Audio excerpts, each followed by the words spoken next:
बकरी स्वतःहून वाघाच्या पंजात अडकली. आता मी तुला सोडणार नाही. पहिला तुझा नंबर लागणार. अरे घाबरू नको तू, आम्ही आलोय.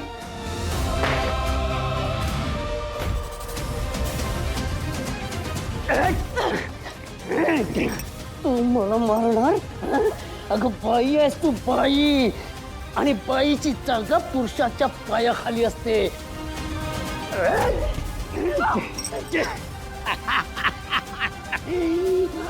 एकावर दोन मी. जरा चेहरा तर बघू.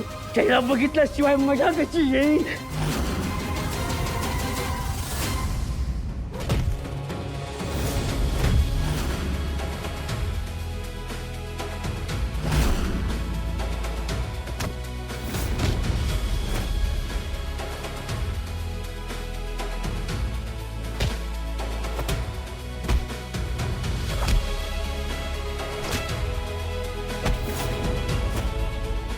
चेहरा बघायचा ना तुला? चेहरा बघायचा ना? बघ. आणि विसरायचा नाही हा चेहरा, कारण हा एका स्त्रीचा चेहरा आहे जी तुला घाबरत नाही, तुला घाम फोडते. फातिमा, काय नाही करत आहे काय? हे बघ, ताई आहे मी तुझी. आई बाबांकडे जायचंय ना तुला? हात दे मला.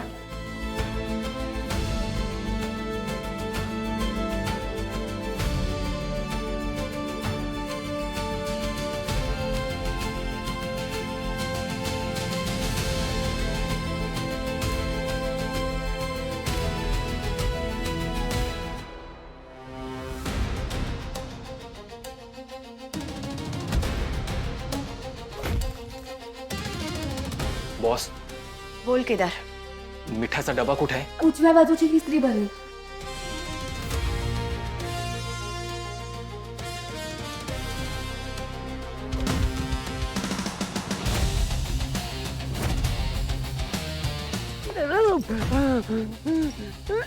बॉस, हा बोल केदार. ऑलमोस्ट सगळा स्वयंपाक झालाय, फक्त चपात्या बाकी आहेत. तू सांग मला कशा करायच्या? सोप्या आहेत. किती?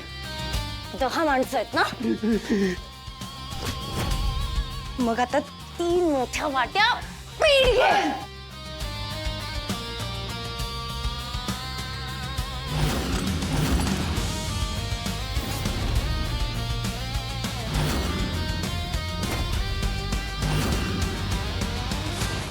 तर त्यात थोडं पाणी घाल. 3 वाट्या.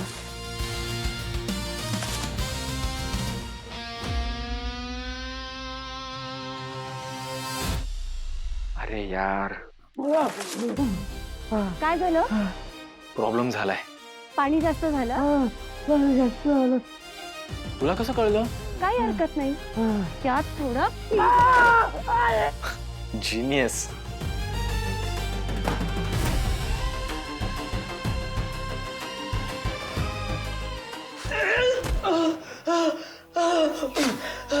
स्त्री म्हणजे काही खेळणं वाटते?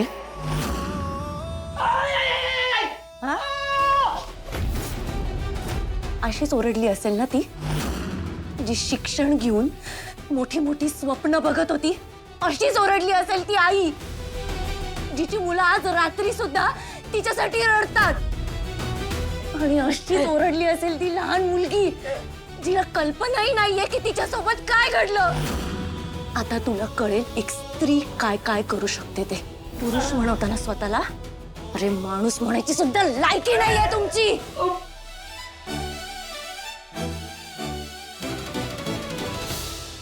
Hello boss. बोल केदार. चपात्या गोल होत नाहीये. गोल येत नाहीयेत? मीडियम साईजचं काठ असलेलं ताट घे आणि प्रेस कर. Okay boss.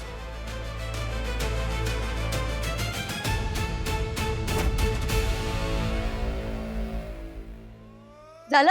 बॉस, चपाती गोल झाली.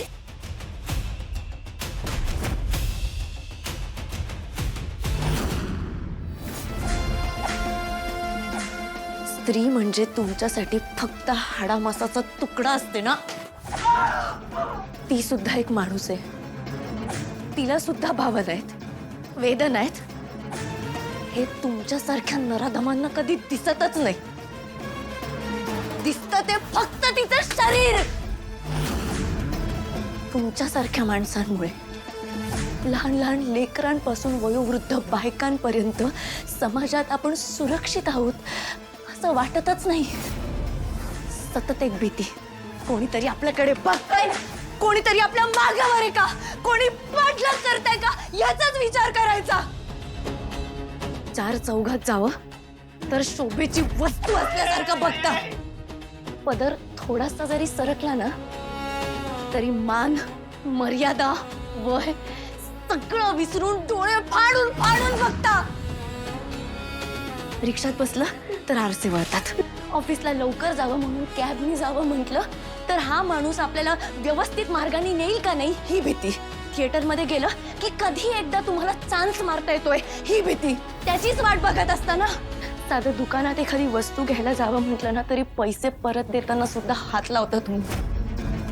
ऑफिसमध्ये, कॉलेजमध्ये, ट्रेनमध्ये, बसमध्ये, घराच्या बाहेर, हॉस्पिटलमध्ये कुठे सुरक्षित नाही होत आम्ही.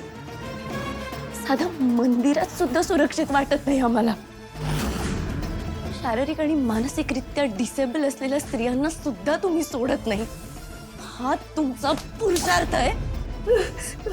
स्त्रीला हतबल करणं हा जर तुमचा पुरुषार्थ असेल ना तर त्याला पुरुषार्थ नाही, शंडपणा म्हणतात. शंडपणा.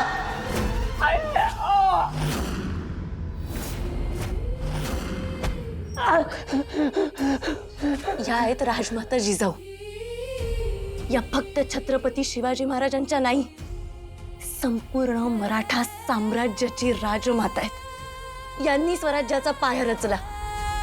यांनी प्रत्येक पुरुषाला परस्त्रीकडे आई समान बघायला सांगितलं. आणि ही आहे एका स्त्रीची ताकद. हे बघ, कोण आहेत या? बघ ना. असं म्हटलं जातं जिच्यात वीरतेचं तेज आहे, नेमाळकरांचा गर्व आहे. आपल्या देशासाठी लढण्यात शेवटच्या श्वासापर्यंत जिने आपल्या लेकराला पाठीशी कवटाळलं आणि हातातली तलवार नाही सोडली.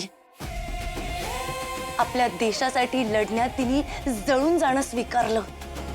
ती आहे देवी महाकालीचा अवतार, झाशीची राणी लक्ष्मीबाई. आणि ही आहे एका स्त्रीची ताकद. ही ती माता आहे जिने स्त्रीला उंबरट्या बाहेर पाऊल ठेवण्यासाठी ताकद दिली. आणि आज तिच्याच मंदिरात एका स्त्रीची अवहेलना करता तुम्ही. एका स्त्रीच्या पायात बेड्या घालायला निघालात. बेड्यात तिला नाही, तुमच्यासारख्या पुरुषांच्या मानसिकतेला घालायला पाहिजेत. आज तुला दाखवते स्त्री म्हणजे काय असते. स्त्री म्हणजे दुर्गा, स्त्री म्हणजे सरस्वती, स्त्री म्हणजे लक्ष्मी, आणि गरज पडली ना महाकाली सुद्धा.